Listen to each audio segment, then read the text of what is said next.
singing Dierks Bentley again? Somewhere on a beach, sipping something strong. Got Nope, a new I'm girl. not singing nothing. I can't sing nothing. We know how you sing on the road. I sing on the road, and it's the only place that we're allowed to sing because we cannot sing. Coming to you live from the Paw Palace. Station. This is the Paw Palace. The Paw The Palace. RNA Outdoors Podcast. It happened.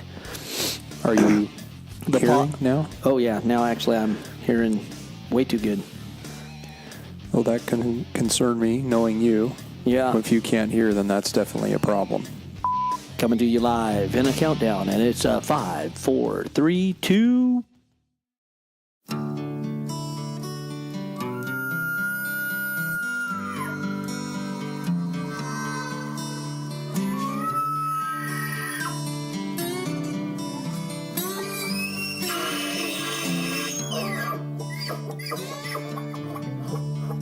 Welcome to the RNA Outdoors Podcast, propelled by Ripcord Arrow Rests. At RNA, we are public land DIY conservationists that love to share our passion for the outdoors. So join us and our team as we speak with experts in the industry to share insight knowledge that helps make hunters and anglers more successful.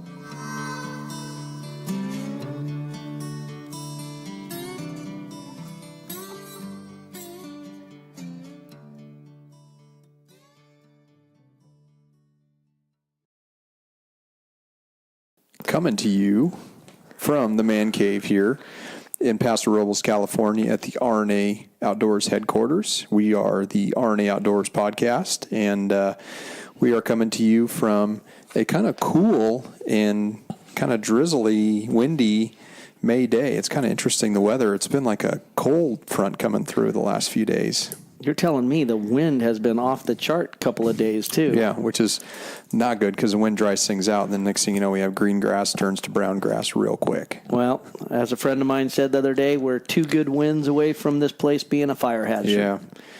So anyway, we are gathered this evening, both Jason and I together, the man, the myth, the legend, from the NRA, my good friend, my colleague, my neighbor, and my co-host here, Jason Quick, is back with us tonight on the podcast. Jason, welcome back. It's been a while since we've hooked up. Well, it seems like you're actually working like a real man. It's kind of confusing me. You got to quit doing that stuff. That's true. Of course, and I haven't been around at all either, so I can't talk a whole lot of smack. And probably the last thing you and I want to get on is the rant going on with the NRA right now. Yeah. So there's a lot going on in that space. But they're protesting everywhere. You know, I was at convention, and surprise, surprise, surprise. Every night I turned on the TV, I'm like, my God, look at national news. There's a whole bunch of protesters. I'm like, I'm here.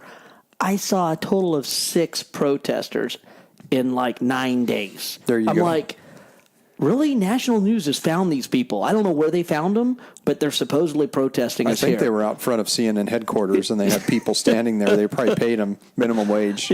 Yeah, 30 vans around there with all the news broadcasters and 12 protesters walking around in a circle, tight view. You know, look at all these people talking about, you know, black guns don't matter. Come on, that's biased, isn't it? Black guns matter. Yeah, they do.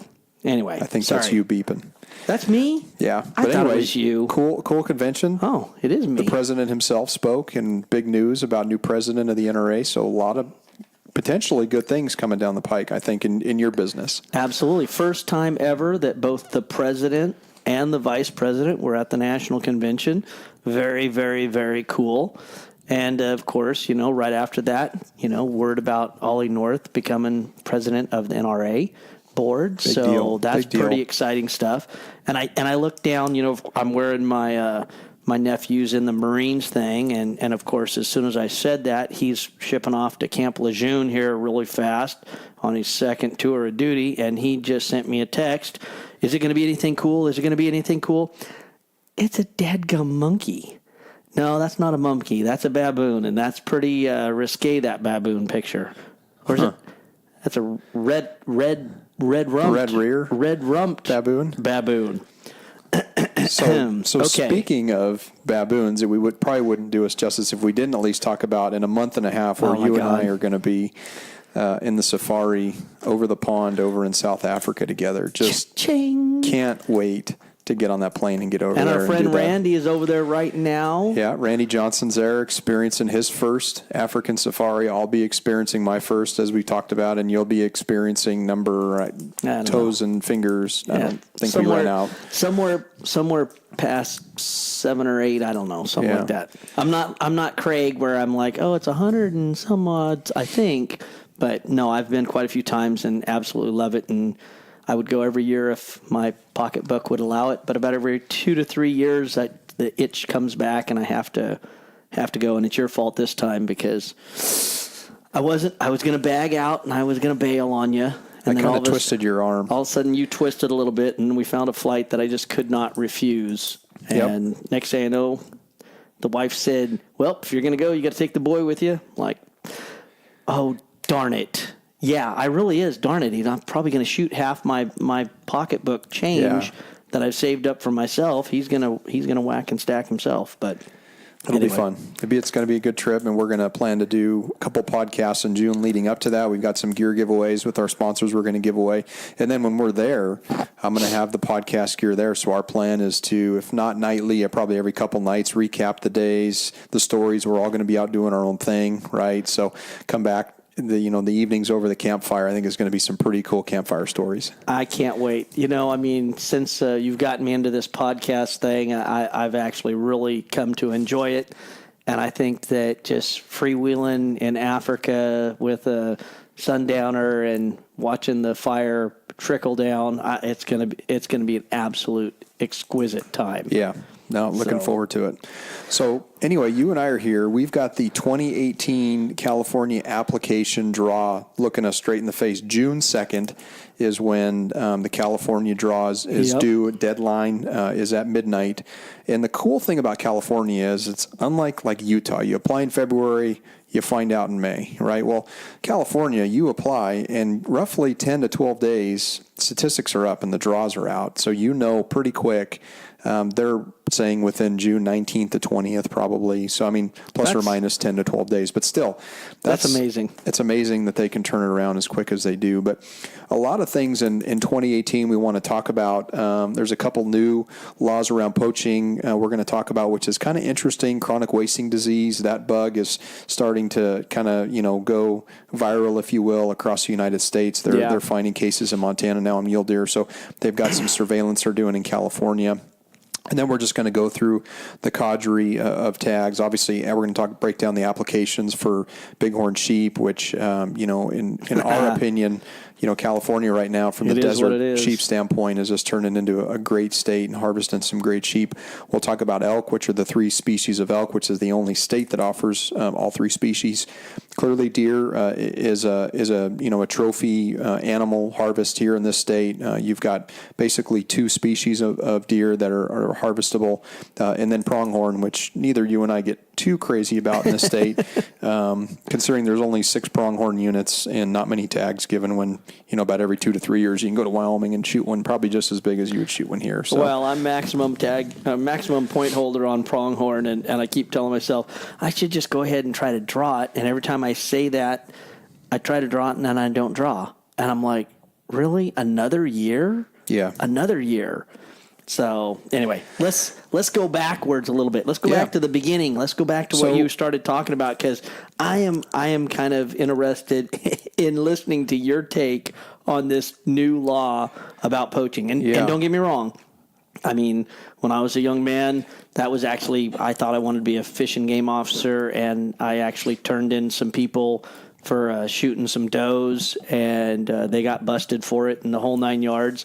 But this is pretty interesting reading here. No, I think so for 2018, there's a couple new things we're going to cover, but one that's kind of relatively new that kind of caught both of us by storm a little bit was a new law on poaching in California, what they consider trophy class wildlife. So, based on, the penalties are very, very significant. So a fine for poaching, if convicted, a trophy deer, elk, antelope, or bighorn sheep, which we'll discuss what those are, is not less than $5,000, but could be up to $40,000 in a penalty. And then, of course, imprisonment, they're talking, at least 1 year in county jail. So it's incredible what we're getting to in the state, because I mean, it's funny what other states have considered trophy game in the past. Deer typically have not been thrown in that category. Antelope have never been thrown in that category, right? Poaching those is okay. You probably lose your license maybe for a couple of years, but I mean, it's getting to the point here where poaching's probably become a problem in this state for them to take this stance. Well, and the silly part about this, and we've talked about this before, such as the case that I actually was almost on a trial for. In the last episode, I mean, you got people here that don't buy a hunting license. They basically don't follow any of the rules. Well, they don't have a driver's license, so some of them, how can they get a hunting license? And then lo and behold, they go out and they shoot a doe on the side of the road, and they get busted for it, and then they get hauled. They don't even get hauled off to jail, right? And then they're asked to actually come to, court for it. Yeah. And it's almost like a joke. I mean, I can't imagine somebody that's not here legally paying a $5,000 fine, much less a $40,000 fine for something like this. But kind of breaking it down. So what in the state is considered a trophy class species or wildlife? So in deer hunting zones, and there's a multitude of zones, it's basically any deer with 4 or more points on either antler, which excludes the eye guards, or with an outside antler spread of at least 16 inches. And then all of the other zones identified 4 or more points with an outside spread of at least 20 inches. Now, you and I are looking at that and saying, okay, for our D zone units, which are predominantly more of the mule deer class, a 4x4 20-inch deer, that's a 2 to 3 year old deer, right? I mean, considered trophy class.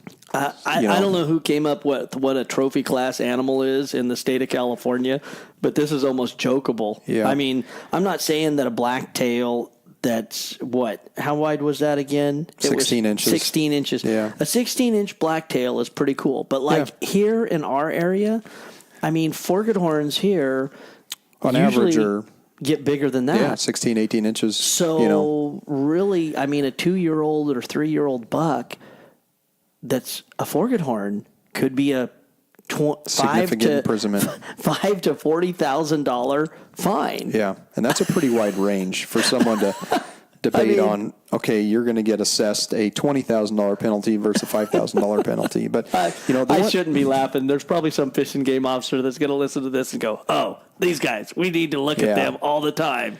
Well, the ones to me that make sense, if you illegally harvested an elk, and in this case they identify 5 or more points, which is probably excludes some of your raghorns, but even some of your small 5 points would fall into this category. Would be considered trophy wild class. Any pronghorn with a horn at least 14 inches. Now that's not a bad size antelope, but again, we're not too hip on the antelope here. But any bighorn sheep ram defined as a male bighorn sheep having at least one horn, the tip of it excludes beyond the straight line beginning at the front. So essentially, what they're talking about there is if you've got probably a quarter to a half a curl bighorn sheep, you're getting hooked up for this. Yeah. So.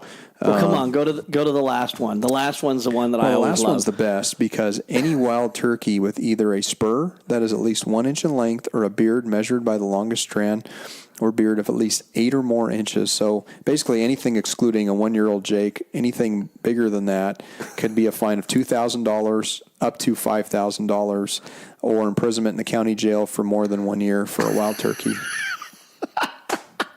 Sorry, am I not supposed to laugh at this? Because no. I think of thoughts like when the turkeys fly into your garage and start eating your dog food and scratching your brand new pickup truck. Yeah. I'm sorry. I'm guessing that there's going to be a problem here somewhere. I'm just saying it. Okay. So anyway, not to make light of this. This is serious stuff. It is, and maybe you'll have to bleep out this whole section. I mean, maybe. No, I think we'll keep it. I think it was good. I think it's some humor that we can add to kind of lighten this up. But page 4, people. What we're saying is read page 4 and realize that if you get caught doing something somewhere that you're not supposed to, you too could be looking at some serious level. And don't get me wrong, I think anybody that gets caught, poaching an animal should be. And really, they define this as, shooting basically things with horns. I guess they think if you're poaching does just to eat them for meat, that's okay. I don't really get that personally. Yeah. But once again, this is pretty serious stuff and can come with some major fines. Yep.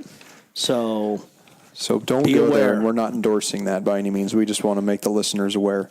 So moving on. So looking at licenses and fee schedules for 2018, again, like we noted, the deadline is June 2nd at midnight. Looking at licenses, California is one of those states every year it just goes up. Yep. $1.50, $1.75. I mean, right now resident license is around $48. Non-resident license is $169. And it's one of those things, if you don't buy your lifetime license now, it's only going to continue to go up every year. So, it's almost like you bite the bullet and you do it because you get your first deer tag every year. You get multiple pig tags, right? Yeah. So there is a benefit to that. And I did mine quite a few years ago, so I'm actually on the plus side, but I'm looking right now at the kids.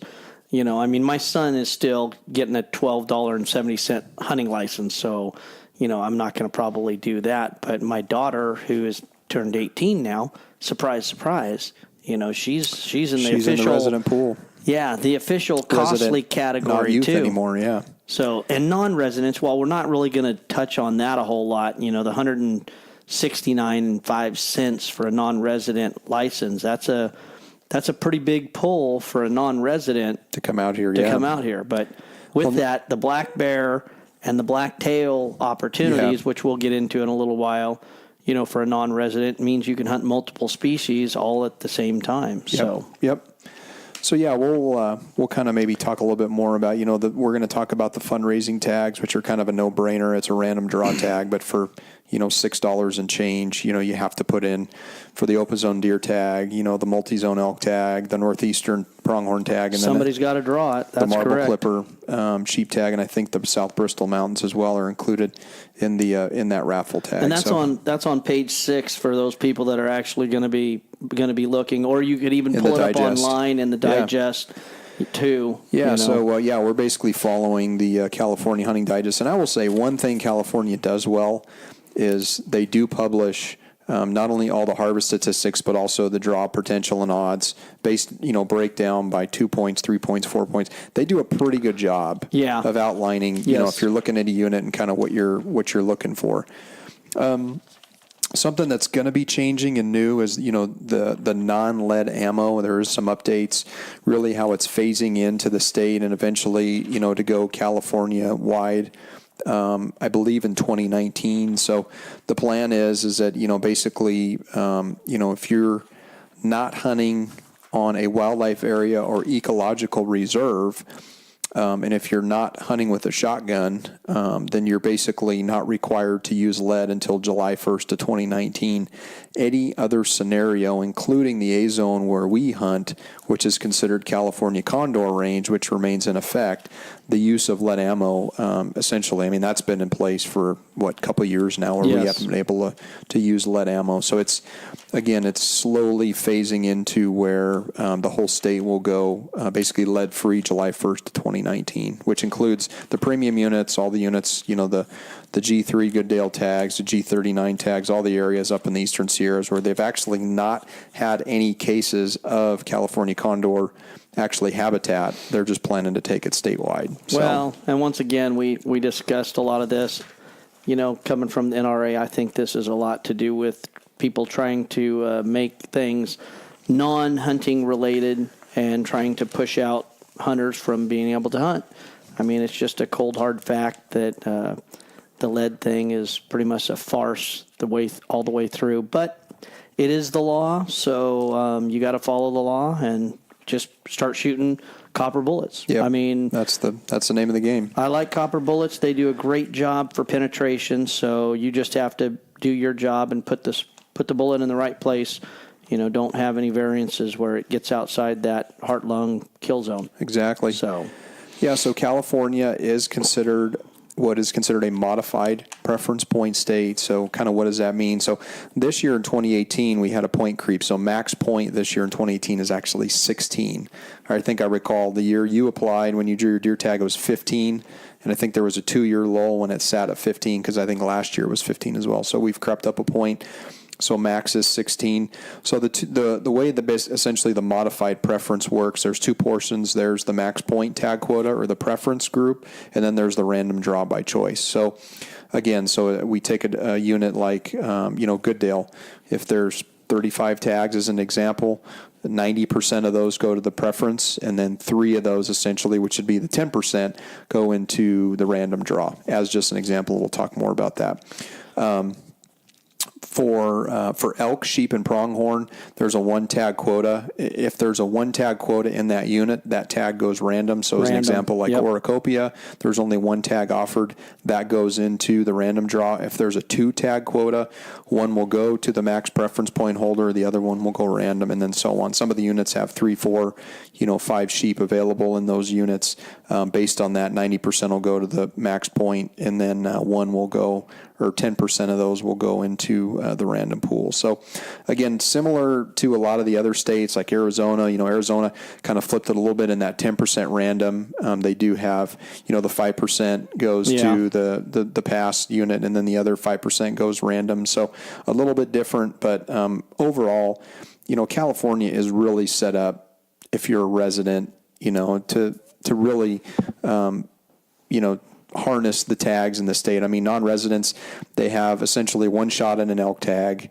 They have 1 shot at a sheep tag. 1 shot at a sheep tag. No guarantees, but no guarantees on any of those. And then, they can't hunt any of the premium deer units in the state. So for a non-resident, it's really not, a friendly, state to be applying in based on the fact that from the tag allocations. But the other thing is people want to shoot a slam of elk. They can't go anywhere other than California to get that and get a Tule. So, but it makes it tough because really, there's when not it a lot of comes to tags. the draw and non-resident, our state system is really anti non-residents. Let's just be honest. But the reality is nobody comes to California under normal circumstances to hunt mule deer.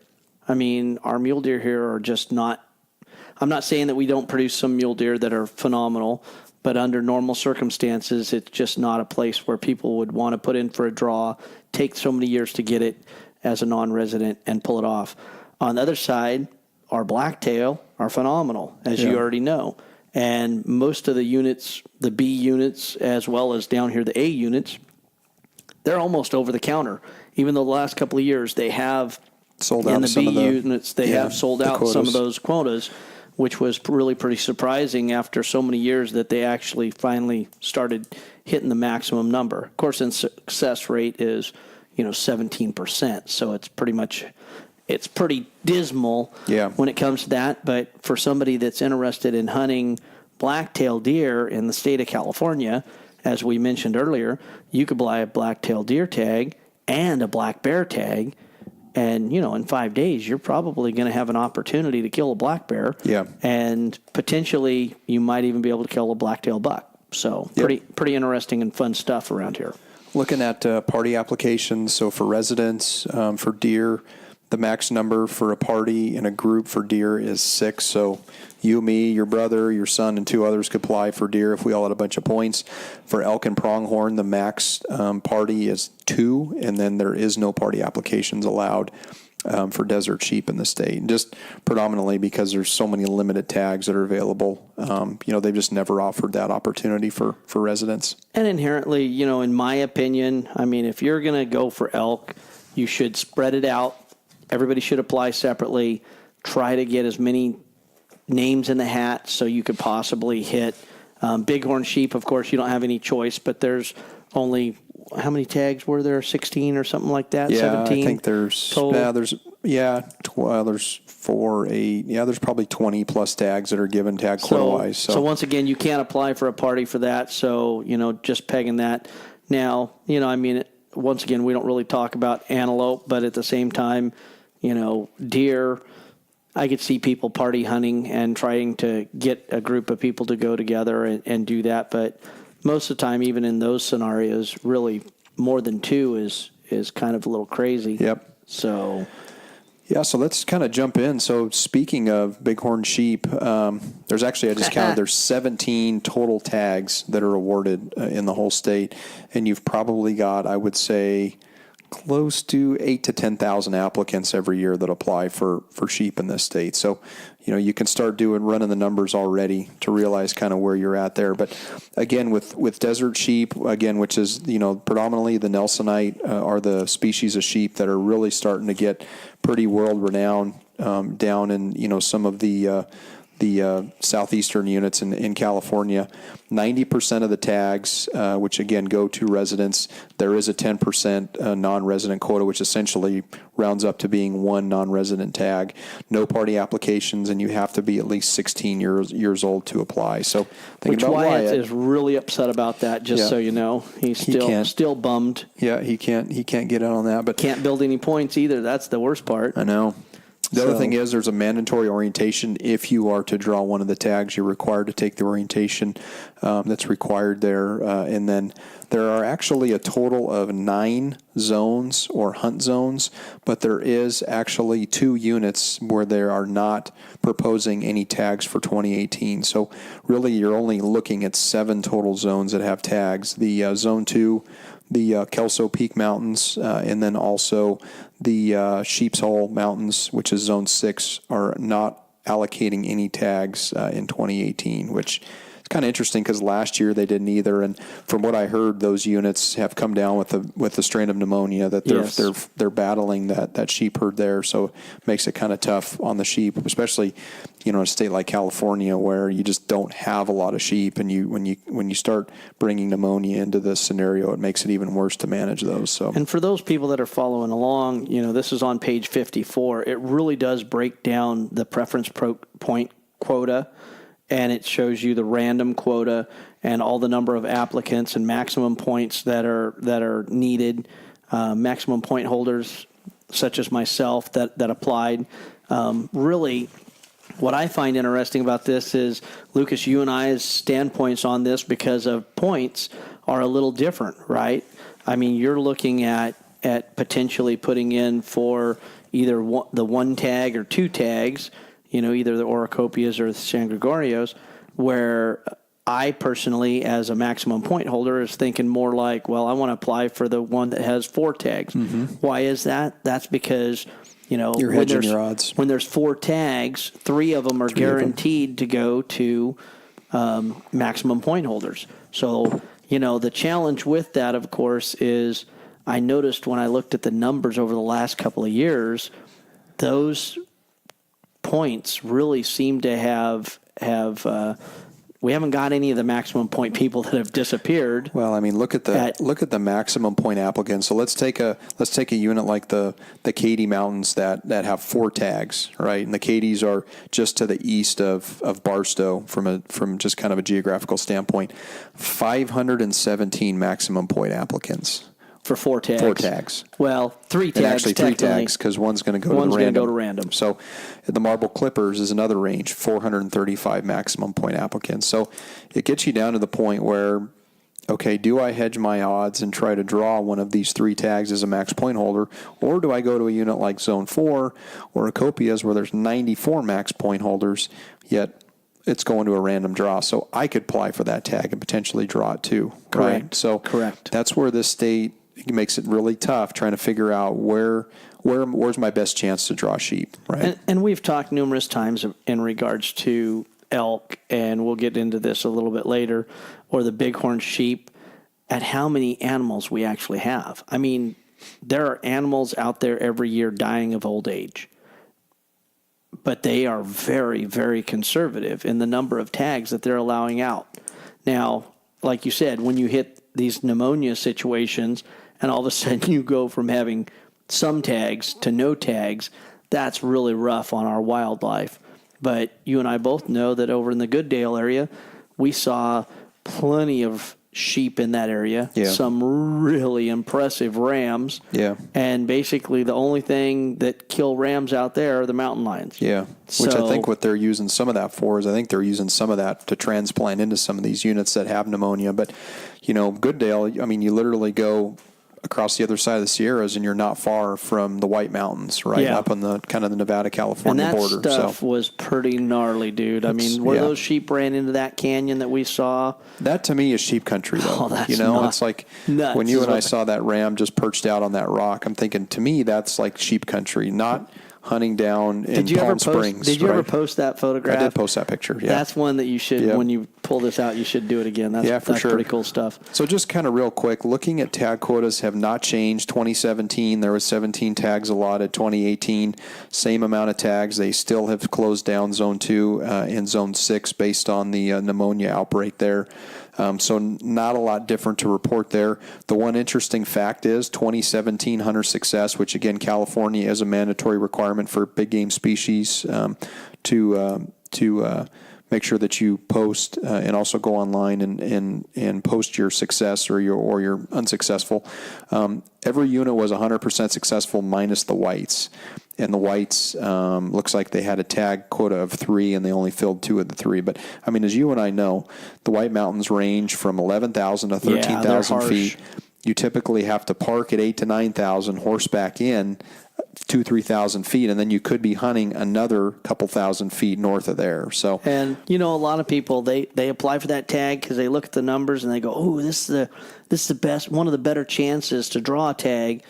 And no offense, if it's a person like my father who has max points, but he's 77 years old now, and you get over there and you realize, oh my God, if you don't have horses, you are very limited. And I mean, you may have to hike in and even spend the night up there. And a lot of these hunts, the hunt dates sometimes aren't exactly what you would think, but when is actually that one's early, right? Because the White Mountains does the August through September. Correct, which is weather related. If you go like the traditional other sheep units, go from basically December into February. But when you read about Zone 7, it talks about extremely rugged terrain at very high elevations. Altitude sickness has affected previous hunters. Physical conditions should be above average. Vehicle access is limited to none. So it just kind of gives you that preference on what you need to be ready for when you go do that hunt. You couldn't do that hunt. Rephrase. Last year, you could have hunted up there in December, and we didn't get a snowstorm until February. No. So you could have totally hunted up there in the late season, but during normal seasons, like the last couple of times that we've been up in the Gooddale area, I mean, heck, that area would be would be solid in December with snow. Yeah. So, and I think they say, some of those rams kind of pass between, the California-Nevada border, which are, again, they're the same species of desert sheep, but they kind of go between the two states. But a lot of them, the weather can force them back onto this side, which, technically, that's why this hunt is earlier based on the elevation and the weather issues that would happen probably later in the year. The other units are, basically in the southeast, which is all, true desert, sheep are eating cactus, and they're, drinking from small little guzzlers of water. I mean, that's really how they live in those climates. The one thing I can say, though, is because California is so conservative on its management of sheep that pretty much, as you can see, out of the 17 tags last year, one person didn't kill. Okay.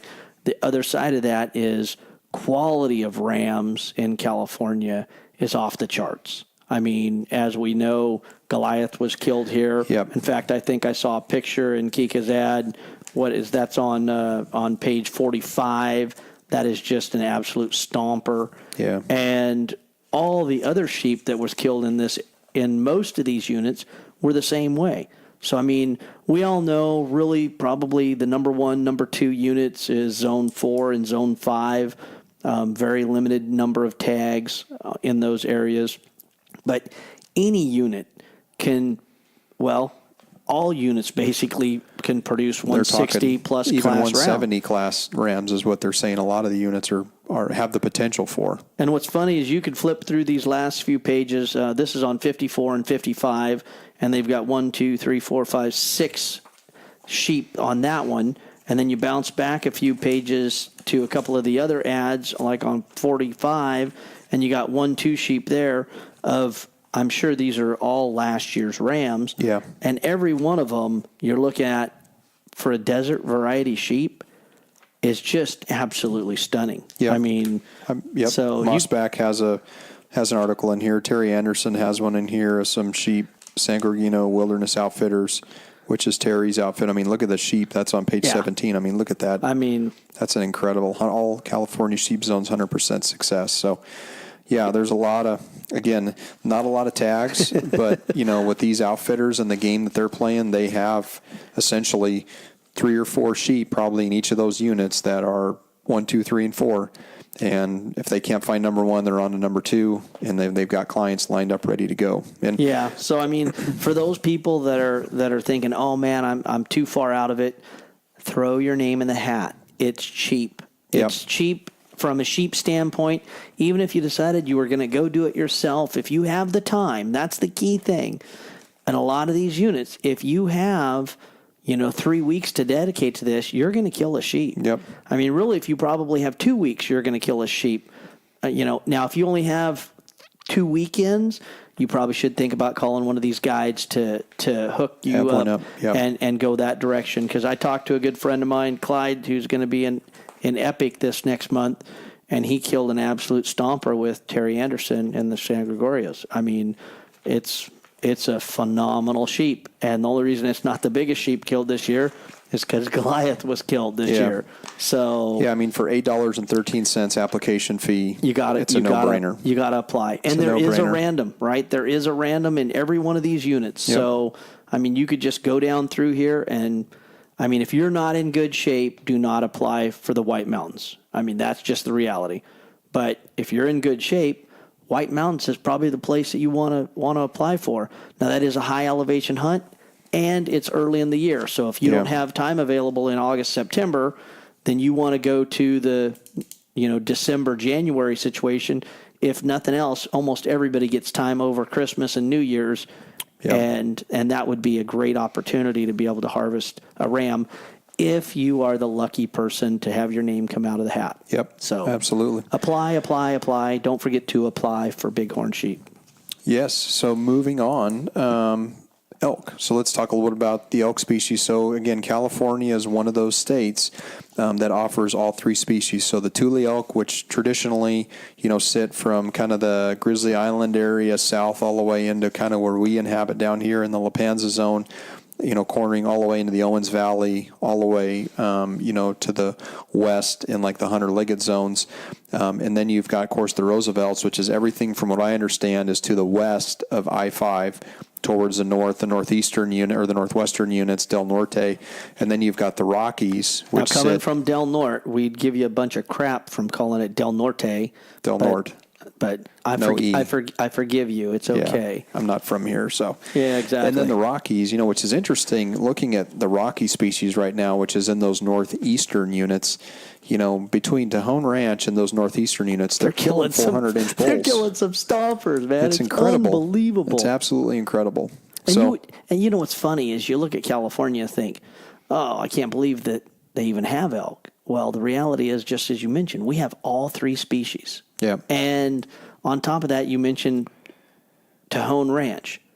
They kill 380 to 400 class inch bulls every year. Then you turn around and you go to the northeast corner, and they've been pulling some big bulls out of there. Yeah.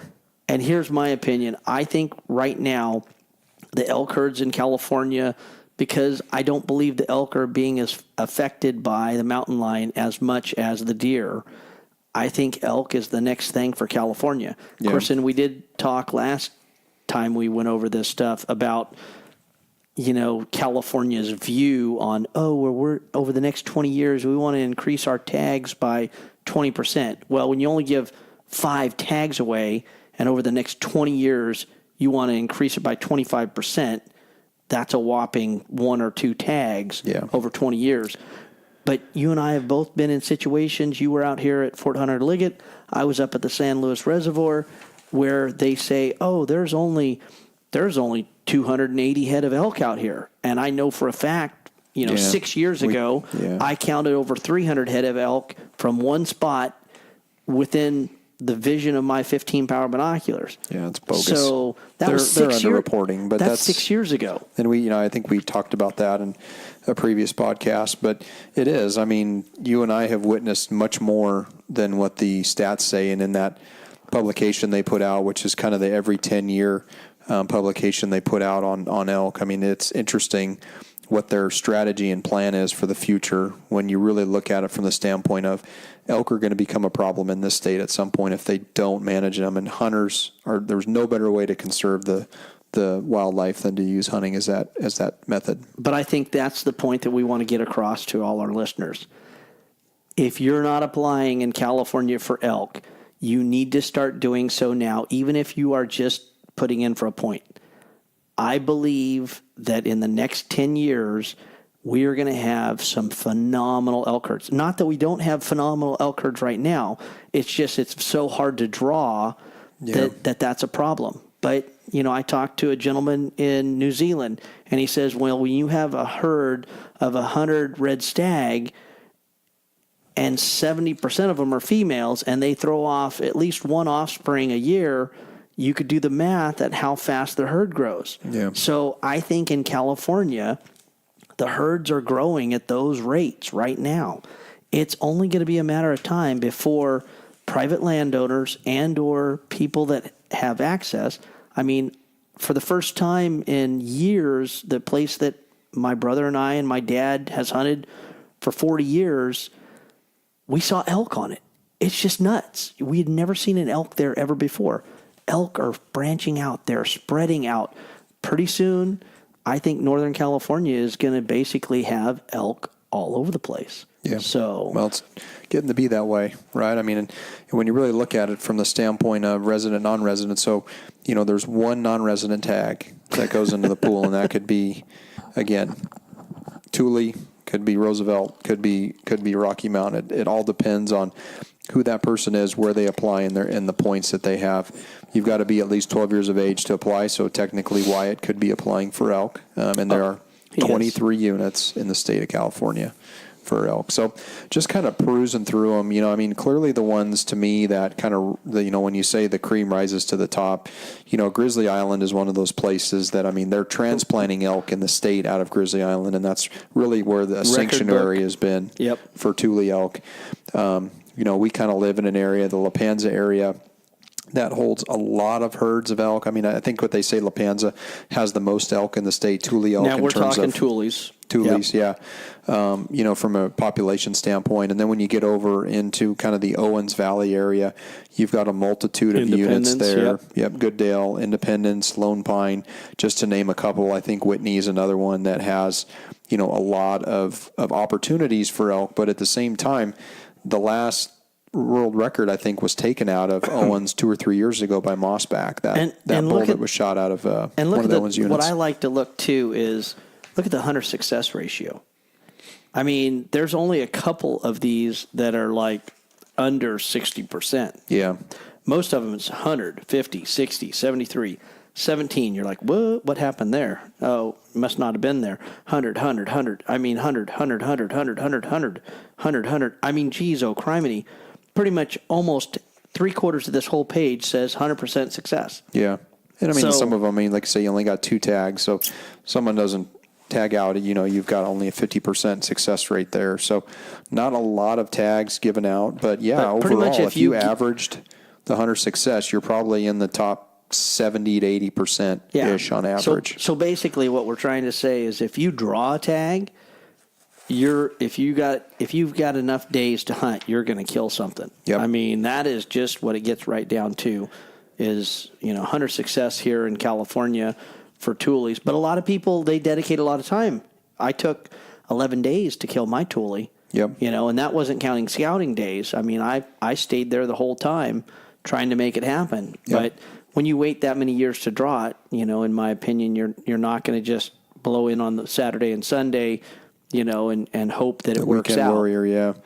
Yeah, just kind of looking at some of the opportunities we offer. We do offer both antlerless and spike hunts, which Okay, not everybody wants to shoot a bull, and that's okay, right? But when you listen, start, some people just want to shoot a Tule elk, yeah, right? they want to shoot a spike. And if you shoot a spike, I mean that technically can help you complete your slam of elk. Yeah. And you I've look seen at some of the guys draw mount them. odds. I've seen them mount them Yeah. up on the wall too. Yeah, the draw odds are pretty good. But then you take something like Grizzly Island and you look at the bull tag, like the September draw, which the funny thing is with that is it's a 3-day season. It's September 13th through the 16th, so 4 days, 2,294 applications for 3 tags. Yeah, well, For a once 4-day again, hunt, it which is you probably don't need island. more than a morning. It is hunt. an island, and that's basically what everybody does. Yeah. Is they go down there to basically try to get one. And I know, like my brother applied there, but he's a school teacher, and he told me the only way if he draws that he's going to be able to go is a situation like that where he's only got a couple of days to share. But on the other hand, that place has been 100% success for forever and then a few days. Yep. But I still really, there is so many opportunities in California, and you and I have talked about, they can hunt muzzleloader, you could hunt, archery.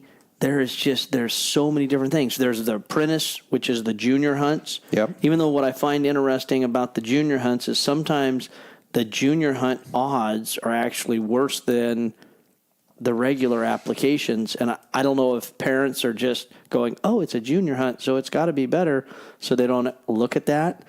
But if you're a dad or a mom putting in for your kid, you need to look at those odds on some of the junior hunts, because I've seen some of those where I look over on the regular one and there's 10 tags in the regular hunt and there's only 3 in the junior, and the odds of drawing the random tags are way better, and there's maybe no maximum point holders applying for those hunts either. So yeah, that's interesting. So you've got the apprentice hunts, which there's a handful of both Rocky, Roosevelt, and Tule opportunities. From the archery only standpoint, you've essentially got an opportunity at a Rocky Mountain in the northeastern unit. Then all the other units are Tules.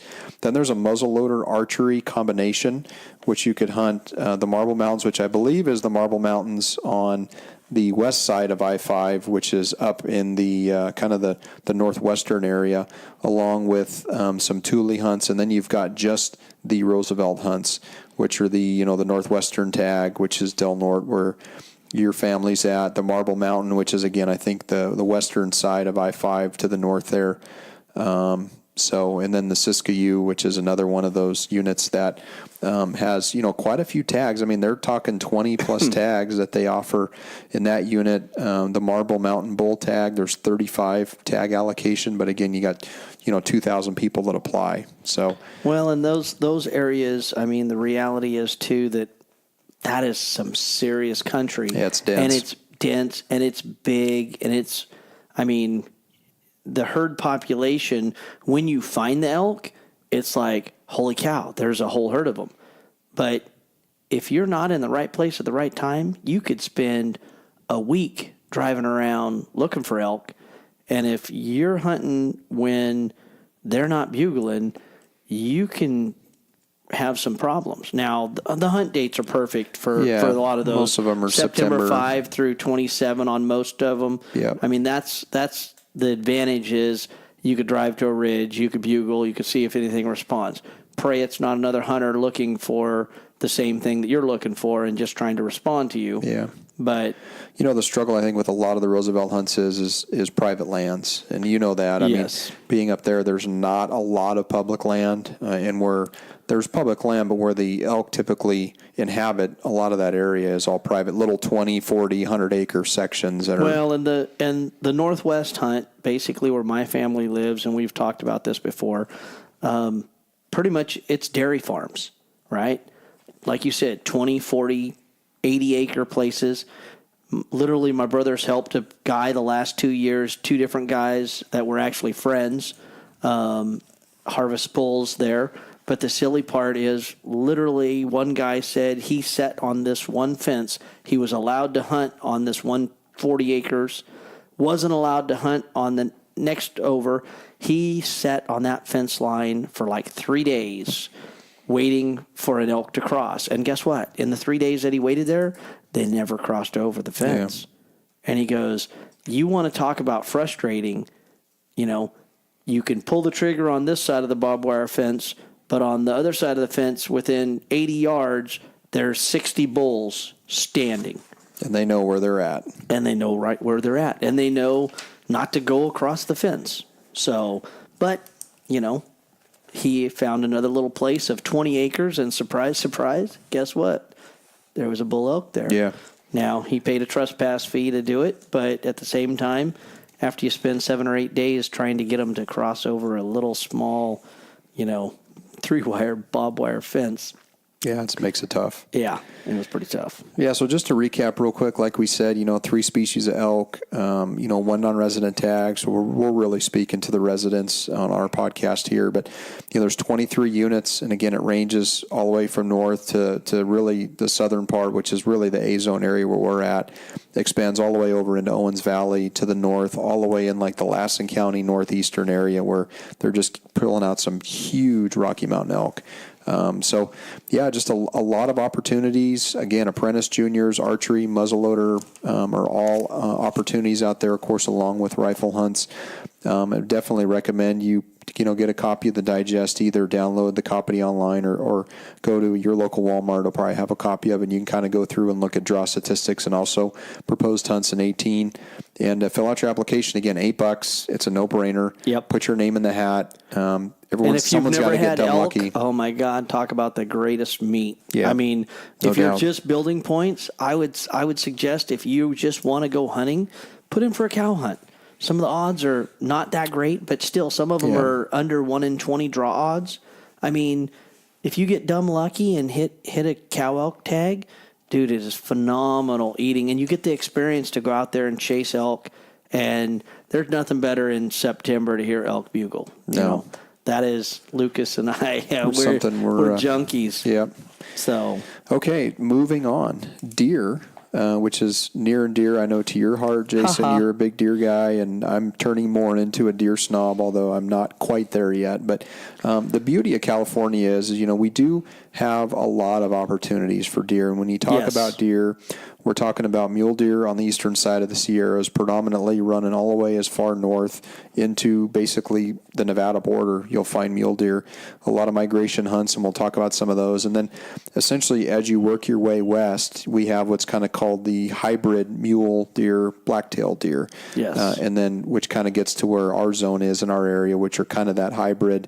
They do have a black tail, but their bodies and their antler configurations are not dark chocolate like your traditional blacktails are, but you can definitely see kind of the hybrid mule mix in the actual deer that we hunt here as a general rule. You could think of the I-5 corridor as, anything to the west of the I-5 corridor as, theoretically speaking, true blacktail. Kind of the Mason-Dixon line, yeah. And anything on the eastern side of the I-5 as potentially a mule deer hybrid mix, especially when you start talking about the edges of the zones on both sides. You can go either direction. And then when you get into the Sierras and the X zones, really that's where you would get more of a mule deer, true mule deer. At the same time, I would say a lot of times I think that the blacktail gene is up in some of the peripheries of those also. Now, when you get a deer that comes out of the Nevada side or potentially, well, really even a lot of the ones that are coming out of the Oregon area, a lot of them I think are blacktail mixes also. Yep. But if you get something that's right on the X3B, X5B, X6, X7, X8, X12, X9, those are truly mule deer. But when you start getting lower, like the X9, then it drops into the Ds, then you're back into the kind of desert hybrid mix again. Correct. So, So just a couple things. What's new in 2018? Last year D6, which is kind of that zone just to the west of us in the Sierras, changed from a premium to a restricted deer tag, which I thought was interesting. All the quotas changed. This year, the A22, so A actually stands for archery. That is I believe the San Diego either sex archery tag went from restricted to premium, so that now became a premium tag, and also A18 and A19, which I find those units interesting because A18 and A19 are the Inyo units, which are on essentially the west side or the east side of 395, which is across from Gooddale and those units. And you look over there and you're like, how are there any deer over there? But and we've been in there, and rumor has it that they do have a population there. But you want to talk about arid and no food, no water, scary, freaky. Like, you think about, well, what happens to you if your truck breaks down while you're out in there? Yeah. And the reality is that if you're way back in there and your truck breaks down and you don't have food and water and it's some way to get a phone call out to somebody to help you, it's not a place that you want to be, right? Serious trouble. Serious trouble. Yeah. So anyway, so just some changes this year. So, California is a state that requires mandatory harvest reporting for its big game species. And in 2017, they made it mandatory for deer. And if you didn't, provide your harvest report, there's a $21.60 penalty fee that's incurred on your next year's license when you go to buy your deer tag for the following year. So, again, even if you're unsuccessful in the state, you are required to report your harvest, which, I guess you can look at it, half empty, half full, right?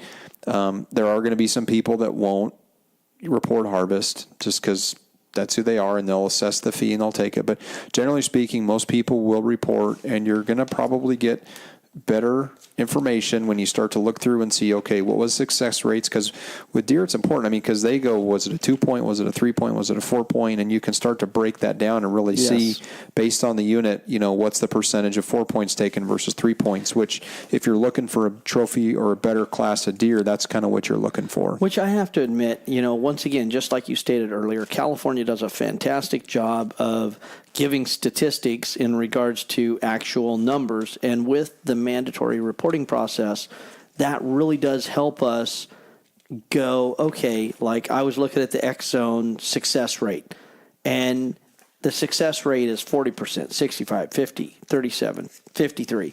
I mean, really none of them in the X zones drop below the upper 30% rate.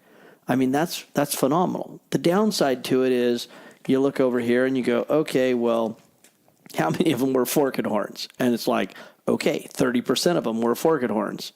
So pretty much when a person draws a tag, and this is kind of something that's hard for me, when you wait, 10 years to draw a unit and then you go shoot a forked horn? I mean, really? You waited 10 years to shoot a forked horn? Man, it's hard for me to swallow. But we already talked about my Gooddale experience and my brothers, and those things are just, it's tough. Yep. But I will say, in my opinion, while we're talking about deer, blacktail, I mean, they're one of the most underrated. It's kind of like Coues deer in Arizona. Nobody really takes them seriously, but blacktail are a really challenging animal to hunt. Yeah. As I told you last year that we did the podcast, you'll probably take multiple years before you actually kill a really good one, and then opening morning you stick a smoker right off the get-go. Yeah. But that's something that I think everybody should look at. And the beautiful part about California is a lot of these zones at this present time are $2 zones. Sure. So you could come to California if you're a non-resident, buy a black bear tag, buy a blacktail tag. If you shoot one blacktail, you could go to Fish and Game and buy a second one under normal circumstances and continue hunting. Yep. I mean, it's pretty phenomenal. Yeah, and that's one thing when you talk about mandatory harvest reporting. That was kind of one of our thoughts because there was rumor that, like in our A zone, area, that they were potentially looking at cutting back the first and potentially the second deer tag. Because so making let's it say a $1 zone instead of a $2 zone. So if you apply in your premium, your first tag, and you end up, let's say, drawing one of the premium tags, you could still hunt an unrestricted deer unit on your second deer tag. So you could get an A zone tag as an example, or you could get a D7 or a D8 tag in some of those unrestricted areas. But and that's the one cool thing about California is that you do have the potential to shoot 2 deer. You could get your A zone tag, and then you could get any of the unrestricted deer units, which again, deer Ds 3 through 5, 7, 8, 10, 11, 13, 15, and 19. So a lot of opportunities. Tag quotas are, for A zone 65,000 tag quota, which I don't believe they've filled that in quite some time. So a lot of opportunities. Then on the flip side of that is you got some of your restricted hunts like the B zone, which you were talking about, blacktails.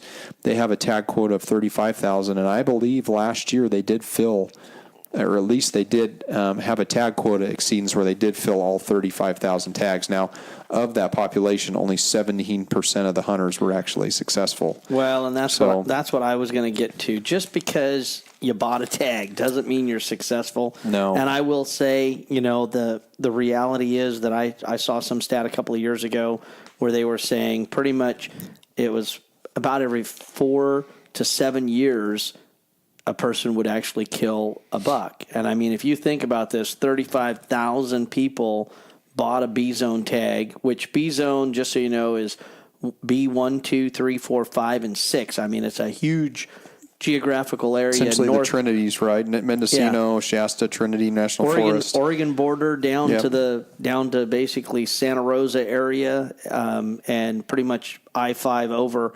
It's a huge geographical area. A lot of public land. Right? Yeah, lots of public land, but still 17% success. I mean, talk about absolutely miserable. Yeah. But your hunt dates are, once again, I always hope that we'll get some weather, but hunt dates for bow is August 18th through September 9th, which the beautiful thing about that, there is one zone that's a little earlier, but the nice thing about that is if you've got other hunts going on, most likely you don't have them in that time frame. No. Now, the general season in most of these units is September 15th through October 21st. The problem with that is opening weekend, a lot of people are going to be shooting forked horns. There's going to be more deer available then. But the ideal situation is if you got some weather towards the end of October, that's when you have a potential of maybe finding a really good buck, and killing a nice deer. So. Yeah. And just to kind of talk a little bit more about deer, I mean, really the general method units, which are the premium units, your G3 Goodale, tag, your G6 Kern River's a good one. And then, of course, you get into G37, which is the Anderson Flat, and the You're G39. You're talking the late season hunts, right? Yeah, the late season, really the premium rifle, tags. Those are the tags that are really folks are holding out for. Those are the max point, 16 plus point guys that are trying to draw, one of those tags. And when you look at it, it's interesting. I mean, like the Round Valley tag, the late season, there's 2 tags. So one goes to the high point pass, one goes to, a random draw. So when you've got, and I'm not even sure how many thousands of people apply for that unit. I mean, that's just one is so far-fetched versus like a Goodale tag, the Anderson Flat tag, 25 tags. And then, Kern River is a really good tag, and I've seen a lot of guys shoot some pretty good deer out of there. And, they have 50 tags that are available, and it's a December hunt. So, really what you're looking for there is weather pushing the animals down, or in some cases, it's a migration. So in the Eastern Sierra units, it's really, if we get weather, it pushes the deer over the top from the west side over to the east side. We've talked about that because we had some experience up there a couple of years ago. So the challenging part is if you don't have any weather, those deer are at 11,000 feet. And you could drive a vehicle to about 6, some places maybe 75, but that's still a long ways, and most people aren't going to go up there and stay up there. No. I mean, that means it's a day thing. You go in the morning, and you come out that night. That's a lot of miles. It's long days, and especially in that weather. And the draw odds are still, even with max points, you're still looking at like a 1 in 20 chance at one of those tags. Yeah, you know, tough. my brother has drawn. I've drawn. My dad still hasn't drawn. I thought that was pretty funny. You know, he's the eldest in the group. Yeah, and he's next though. He's next. That's the problem. We're wondering where to put him in for. Yeah, so that's some of the general methods. You know, in the muzzleloader units, the Doyle muzzleloader tag is kind of one that always kind of stands out. There's 20 tags available there. Pretty high success rate, and that's a late November hunt, again, which is a migration. The Bass Hill hunt is something that's been turning into a much better tag. I know in the archery, I think that's the A26 tag has seen, you know, some pretty good, success rates there. And then, of course, Devil's Garden is another one that's starting to turn into kind of what they would consider, you know, one of the more next premium units, which is, again, another migration hunt, and that's a late October and November hunt. But you're starting to see some really high caliber deer, you know, in the 180 plus class taken out of that Devil's Garden area as well. So and once again, then you switch down into the muzzleloader hunts. The Doyle muzzleloader hunt has always been considered a good one. 75% success rate with 20 tags. It's a November 17th to 25th date. I mean, talk about some great dates. You know, those are ones that you got to look at to think if you have the availability and if you know how to use a muzzleloader, those opportunities could be where you should focus your efforts to actually get a tag.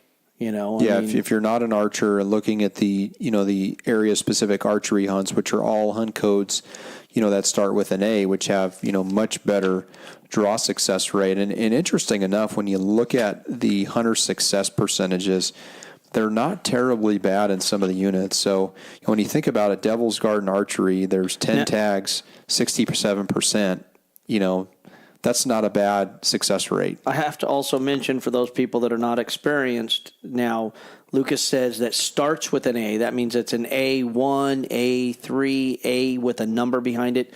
Don't get that confused with a general A blacktail tag. Correct. Okay. Or the AO archery only tag. Yeah, because a general A blacktail tag is just the letter A only, and that gets you, that tag is what we call a general over-the-counter tag that you could hunt archery and rifle on the same tag down in our geographical area. We just don't want anybody to get confused about that. Yeah, so numeric and then number would be the archery specific tags, which require points to draw them. They're not unrestricted like an A zone tag.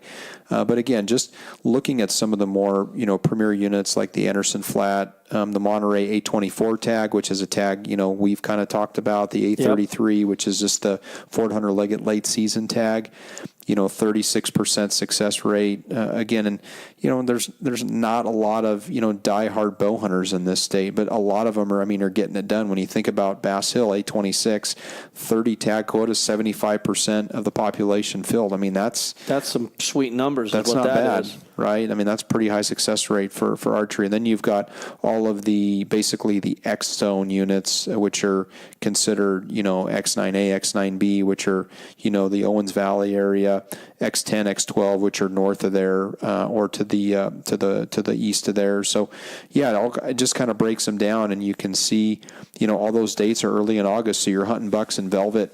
You're up high, way high elevation, you know, and you're really looking for deer that are moving probably from water back to bed during the day, or the first thing in the morning, in the evening. But good opportunity at a good deer. A couple things to note on that too is there is 3 zones.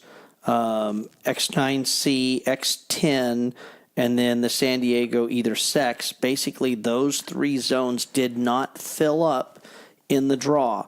Everything else that has an asterisk or a diamond next to it, those actually filled up during the draw. And so when those filled up during the draw, there was no leftover tags. But we're looking at, you know, some of these tag quota numbers. I mean, they're not huge numbers. Like archery in X1, you know, there was only 100 tags there. Yeah. In X2, 10. X3A, 40. X3B, 70. X4, 120. X5A, 10. X5B, 5.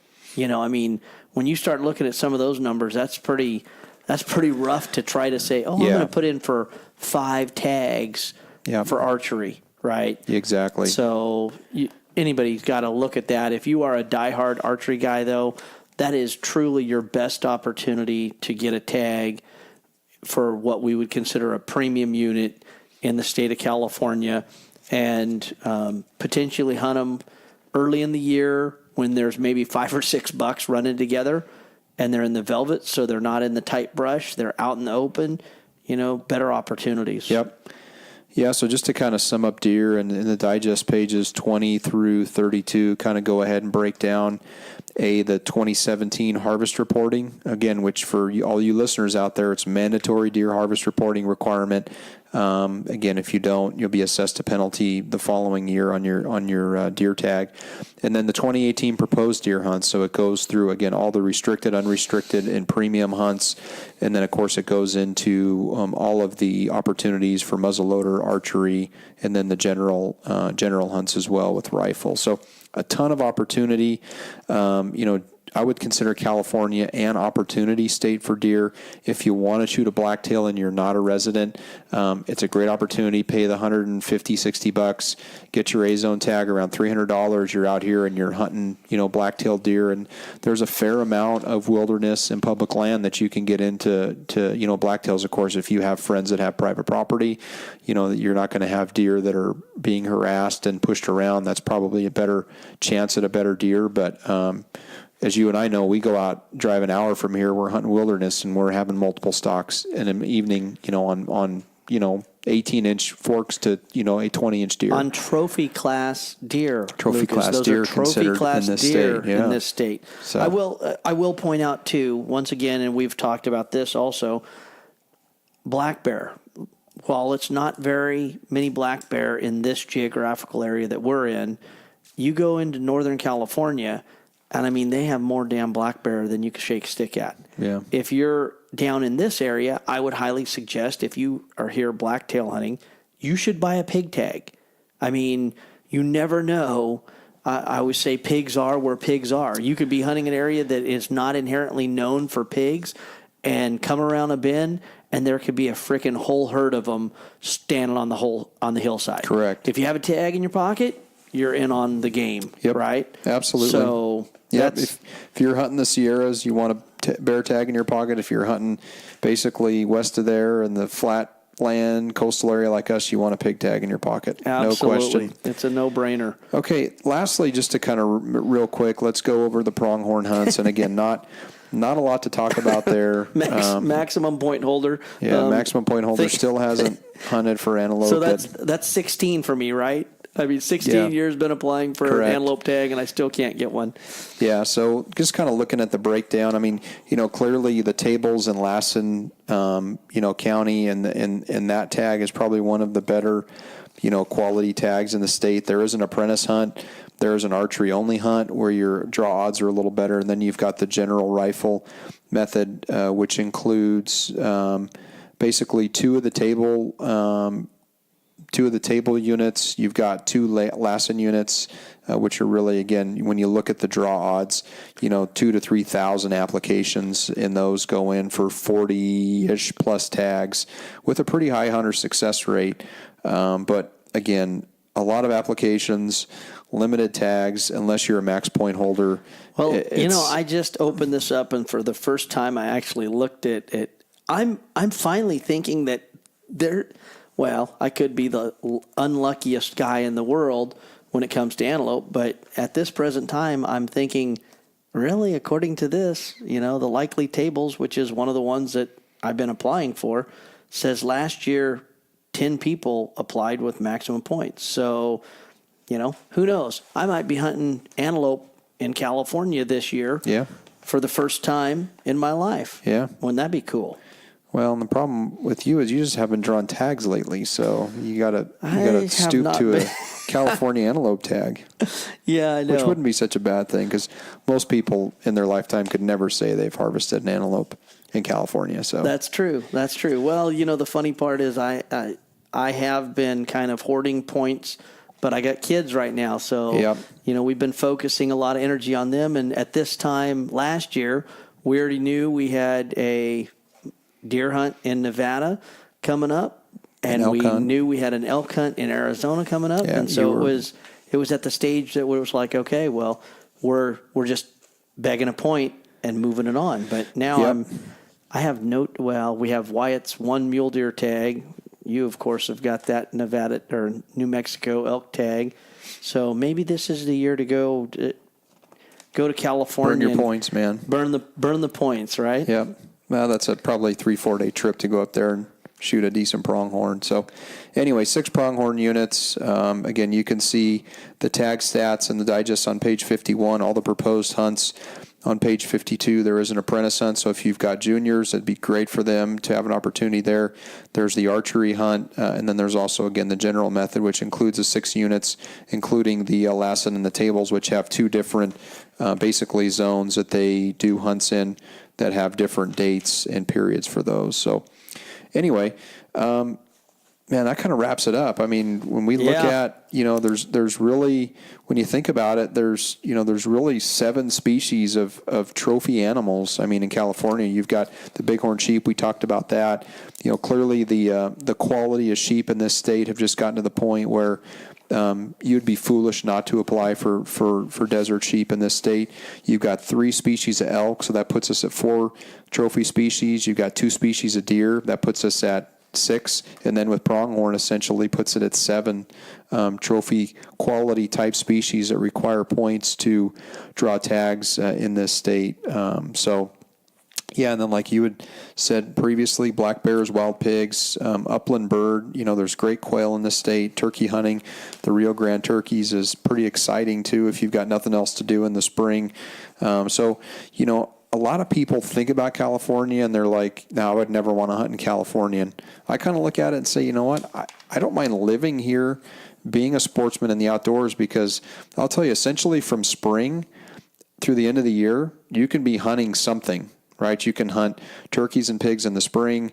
You can start archery deer hunting in July, which will take you basically into August, September with your tag. And then if you got a black bear tag in your pocket, you can hunt till they never fill the quota since they took away dogs and bait. So you can essentially hunt year round on a lot of species of animals here and have a lot of fun doing it and see a lot of country.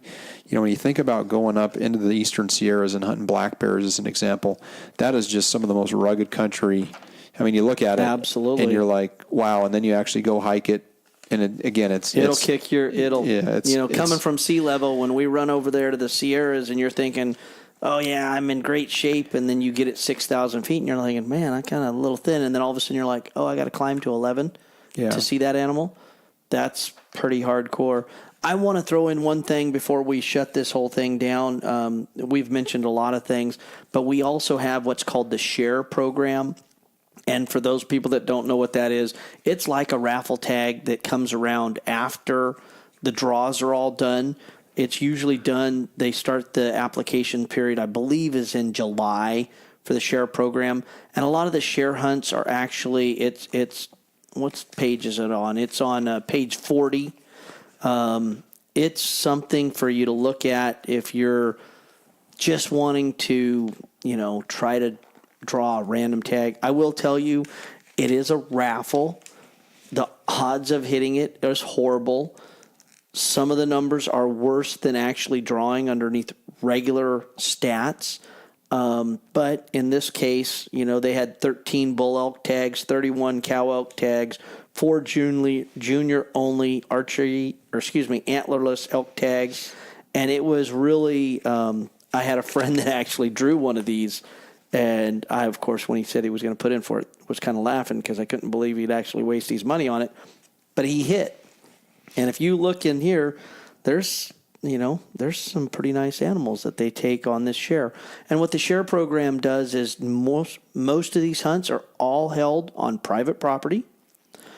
And basically the money that's raised from this helps rebuild fences and that kind of stuff with these landowners, because these landowners, as we had talked about, especially the ones that have elk on their property, the elk are just coming in from all over the place, and they are just literally trashing landowners' properties.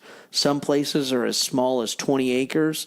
Other places are big, but, it's something to think about. If you run out of all other options and you don't have any tags in your pocket, check out page 40 and maybe throw $20-$40 in on a raffle and see if you get dumb lucky and hit a tag. Yeah. And then real quick, one thing we kind of breezed over too was, the fundraising, which are the random tags, which again are another opportunity for you to put a few bucks in the hat, where essentially you have the opportunity to draw the open zone deer tag, which allows a hunter to basically hunt any of the authorized season dates for deer. So it would basically allow you to hunt any of the units that have an actual season and date during that time. So deer tag, open zone, that means you could start hunting in July and hunt till December, essentially. Middle of December in the Gooddale. Now, a lot of people I know, like the year that I had it, one guy actually had that tag, and he ended up hunting the Gooddale season, but he had hunted like 3 other seasons. He hunted Round Valley, he hunted the Devil's Garden, he hunted like lots of other places and never found anything that he wanted, so he just kept bagging off to the next one. So once again, the odds of drawing it are horrible, but if you get it, it's pretty cool. Yeah, absolutely. You could start hunting in July, and you could, if you don't find something you want to harvest, you could go all the way through December. So hopefully you have lots of time to spend on the hunt. The northeastern pronghorn tag, which is kind of what we were talking about, basically the tables in the Lassen County, which is everything in the northeast. For sheep, it's the marble clippers in the South Bristol Mountains, which is the desert sheep tag there, which essentially allows you to start hunting in November, which again, when you look at most of the normal dates besides the whites, all start in December. So it allows you to hunt, a month before the general season. So if there is a big ram that's been identified, it allow you to get in there and potentially harvest that animal. And then the multiple zone elk tag, which essentially lets you hunt, a lot of the northwestern units west of I-5. It gets you into the northeastern units, which is really during the rut season, which is end of August to September. And then it also allows you to hunt the Lipanza zone down here, again, which is basically any legal method to take can be harvested during that multiple elk zone tag. So pretty cool. Again, just another thing California throws in to throw, a little bit of money at.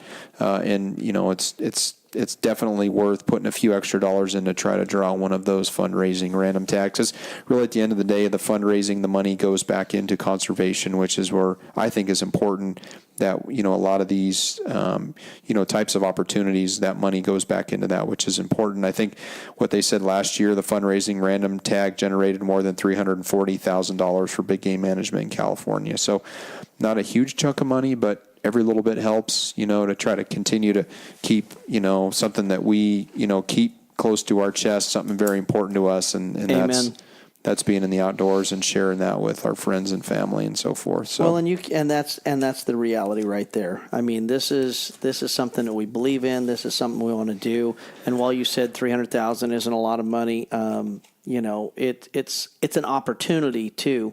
And if you get dumb lucky and you hit one of those lottery draws like that, at least it's something that you and your family and friends, and hell, if you hit one of those tags, call us. We want to know about it too, because we're all in for that kind of stuff. We love to see if we can help out.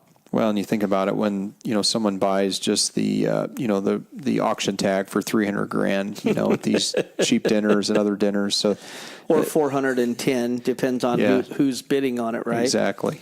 So, well, cool. We've been rambling and, which is usually what we like to do. But hopefully there was some good information in here. We always kind of like to talk about I would say Jason's home state, my home away from home state, but has become kind of my home state. But, it's good to really look at the opportunities because there is a lot of big game opportunities in California.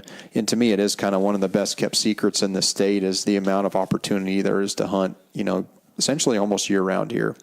Well, we have more animals, as you already pointed out, than most people ever realize. Our biggest issue, of course, is the mountain lion that we can't do anything about, and that we'll never be able to do anything about because the legislature will not allow us. Even the fish and game officers want to manage the animal themselves, not have some rule by government telling them what they can and can't do. We never talked about the wolf issue this go around, but supposedly we have a couple of breeding prayers.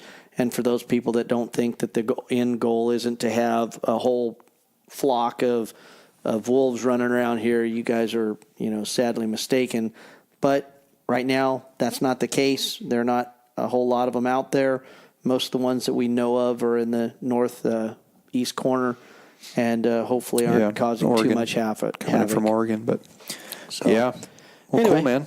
So I think the next time you and I will be wired up, we'll be over the pond over in South Africa. So, well, unless we decide to do one like I talked about, I think that's a good idea. If you guys think that we should tee one up for a pre-prep going to Africa, what you need to get together, shoot Lucas a note on Instagram or Facebook or any one of those Twitter tweeting things. And, all the things you have, all right? the things that I don't do. Yeah. Hit him up and tell him that you want to hear about us, what we're trying to get together, because we've been talking about what gun are you taking, what bow are you taking, what gear are you using, what do you need? Do you need this binocular? Do you need that? Do you need a vaccination? If you're interested in finding out more information like that, let Lucas know, and maybe we'll throw a fast podcast before we leave out for Africa. And then hopefully while we're getting ready to go, you'll hear the next 2 or 3 episodes of Africa things that we've already done. Yep. And then after that, we're going to be whacking and stacking on the dark continent and maybe even looking down Black Death and seeing if we could have a little fun. Yeah. Yeah, the Black Death is that's on my list. It's already got me going. So I'm excited for that. Hey, listen, Cowboys and Indians, you Indian, me bring Cowboys big bang stick with solids to back you up. As long as you're over my shoulder, I'm gonna feel really confident that I'll probably make the right choice. But we'll see. You send it down range. If he starts coming the wrong direction, we'll fill him full of holes. I mean, you felt the arrows that I'm going to be shooting, so. Dude, that arrow was freaking killer. Anyway. It's like a sling of rebar.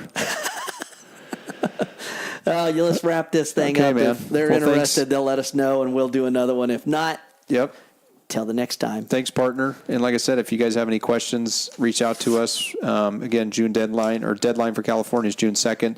We're not experts, but we can definitely help in providing any insight on areas or units that we have some expertise in. We're more than welcome to help. And look forward to getting our applications in. I think you and I kind of know what we're going to apply for, and hopefully maybe we'll draw a tag. Yep. Somebody draws good, Dale, let us know. We got a lot of good information on that, even though, hate to break the bad news to you. Trophy 130 classes. to 160 class, or I think I know right where there's a big Pronghorn. So if we can just get you to shoot a big Pronghorn, we might be able to take care of that early on. That's right. Everyone needs a 30-inch buck wide on their pedestal, right, or on their wall.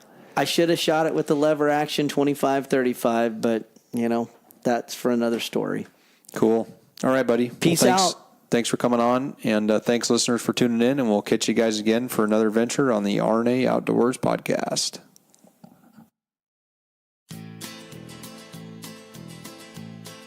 Hey, everyone. This is Lucas Pa, host of the RNA Outdoors podcast. Please check out Podbean and iTunes. If you have an iPhone or iPad, go to Podcasts app on your device, search for RNA Outdoors, and hit the purple subscribe button.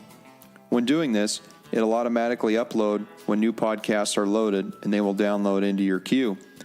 For Android users, you can access the podcast through Podbean, Stitcher, or just use our website, www.rnaoutdoors.com/podcast.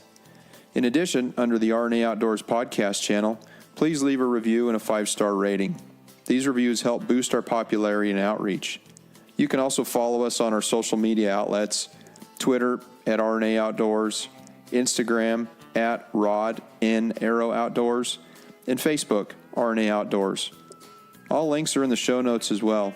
If you like what you've heard, we hope you'll pass along our channel to your friends and colleagues. Keep up the good fight. We cannot sit by and watch the public lands devoted to wildlife protection wither away. There's simply too much at stake. Make your voice heard, speak up, get involved with conservation efforts, and know that every little bit helps. As we say on the mountain, see you guys on the next ridge.